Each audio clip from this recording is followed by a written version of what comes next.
Here we are, basking in sunshine, all ready for the summer. Um, and it perhaps isn't a usual kind of time to think about this subject when we're all kind of hoping to wind down and enjoy summer holidays and maybe a bit of a break. But we're thinking about young people and justice, recognising that one of the first things that happens when a toddler starts to develop language and their power in the world, they learn to stamp their feet and shout, "It's not fair." And that probably means that justice is hardwired into us.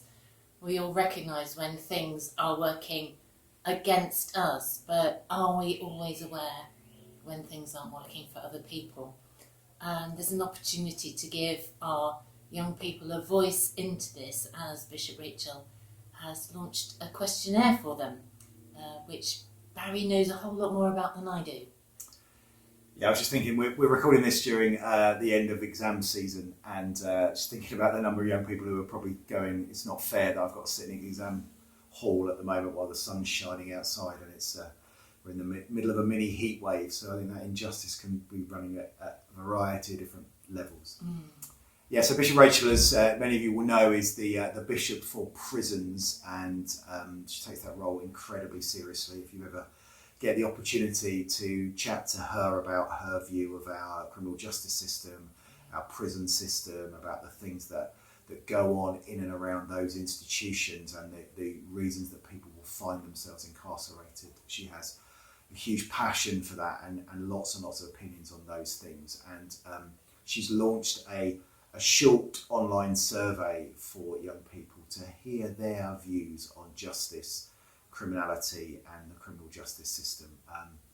She's passionate about change and about changing the system, and hearing what young people think about that will really help her in that process. So do encourage young people to get involved in that survey. I think it runs for another couple of weeks to the middle of July, so that's available for them. But we wanted to think about justice on a whole number of different levels.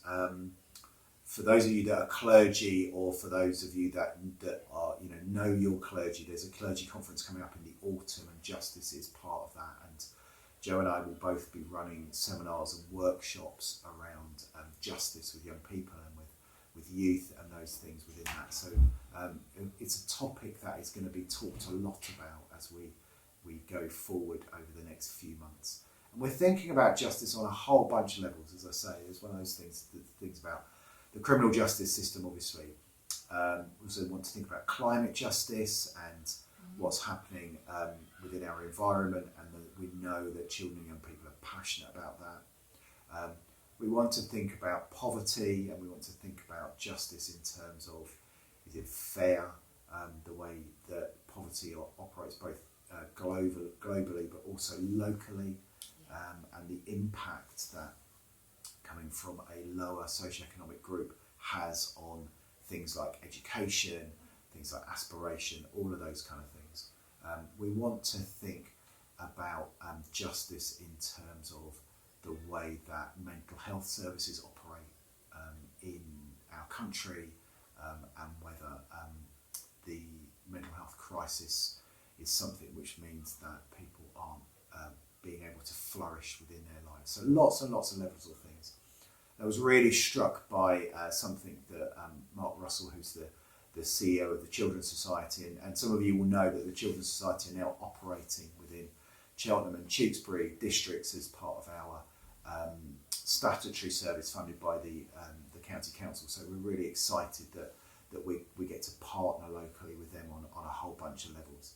And Mark Russell was talking about how we respond to injustices in our parishes. What do we see as injustice, and how do we respond to that in terms of overcoming those injustices, particularly around children and young people? But also, how can we speak into that? How can we be advocates for that? We know that young people, when they see injustice, whether it's toddlers, as Joe was talking about, or teenagers that go, well, why is the world like this? They want to respond to that. So how do we enable them and help them do that? Yeah, and we're often very good at holding conversations with them about some of the visible things, about the nature crisis and climate change, and also about issues of equality in terms of race and things. But perhaps we don't touch on the invisible or less visible injustices in terms of poverty and access to work and access to healthcare and access to education.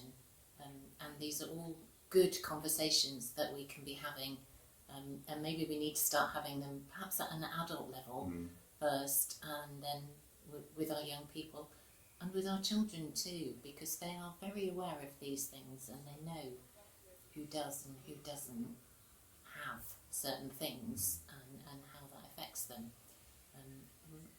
Really live issues for us today, and which are playing out in the political arena as well. So it's really significant that we should be having these conversations. So there's some resources that you'll find linked here, but I'm sure there are other things around as well. If you do know of something, if you've used something, if you have experience of things, then do let us know so we can share those with others. But like Joe says, just those conversations are really important. When you hear a child or a young person say it's not fair, maybe that's the start of those conversations. So we wish you all a great summer as well. We'll be back in September. Do hope you're going to get some time to rest, to recreate for yourselves, to enjoy some time off, and maybe some time of reflection as well. And we will catch up with you all in the autumn. Right. God bless.